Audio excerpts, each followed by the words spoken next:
हे जे झाड आहे ह्या झाडाचं नाव आहे नांदरूप। हे झाड तुकाराम बीजेच्या दिवशी दिवसा वाजून 5 मिनिटांनी आपोआप पडलं जातं।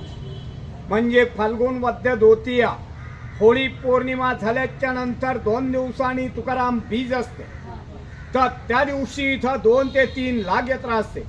त्या दिवशी हे झाड दिवसा वाजून 5 मिनिटांनी आपोआप पडलं जातं। आणि तुम्ही गावामध्ये गेला की तिथं पांडुरंगाची स्वयंभू मूर्ती आहे। पंढरपुरावरना देव या ठिकाणी आले।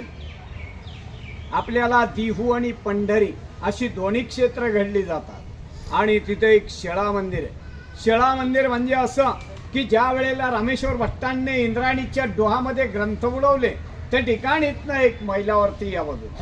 परंतु तिथली शेळा ज्या शिळेवरती तुकाराम महाराजांनी 13 दिवस पोषण केलं आणि 13 दिवसानंतर जी ग्रंथ कोरडेच्या कोरडे वरती आले ते ग्रंथ आणि त्या शिळेची स्थापना मोठ्या मंदिरामध्ये केलेली आहे।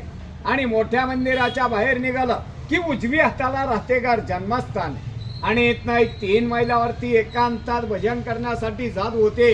तो भंडारा डोंगर इथनं 3 मैला या बाजू। आणि हे म्हणजे तुकाराम महाराजांचं वैकुंठ स्थान। त्यांनी समाधी वगैरे काही घेतलेलं नाहीये। दिहा सहित वैकुंठाला गेलेत आणि वैकुंठावरनं 3 वेळा परत आले। तर संताजी जगनाडांसाठी कसे आले? संताजी जगनाडे म्हणजे तुकाराम महाराजांचा उजवा हात असतात। त्यांनी तुकाराम महाराजांच्याकडनं वचन घेतलेलं असतं। वचन असं घेतलेलं असतं की तुम्ही वैकुंठाला गेले तर मी तुमची सेवा करेन आणि मागाहून जर मी वारलो तर माझ्या दियाला मुठमाती करायला तुम्हाला यावं लागेल। मागाहून ते वारले जातात।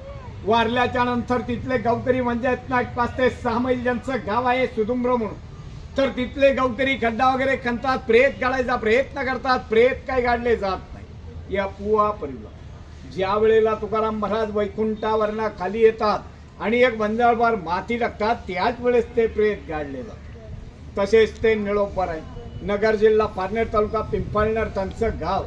त्या गावावरनं ते इथं येतात। येथे आल्याच्या नंतर तुकाराम महाराज वैकुंठाला गेलेले असतात।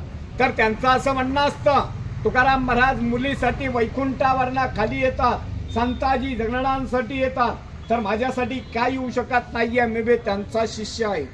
म्हणून ते या झाडाखाली बसून 42 दिवस पोषण करतात। तर त्यांचे इथं 42 दिवस पोषण पूर्ण झाल्याच्या नंतर त्यांना स्वतः पांडुरंग भेटतात। तर ते पांडुरंगाला अभंगाद्वारे असे म्हणतात, येथे तुझं लागी बोलाविले कोणी प्रथुल्या वाचून आला शिका, निळा म्हणे आम्ही न ओळखीचे देवा तुकयचा धावा करत असे। मी तुकाराम महाराजांचा धावा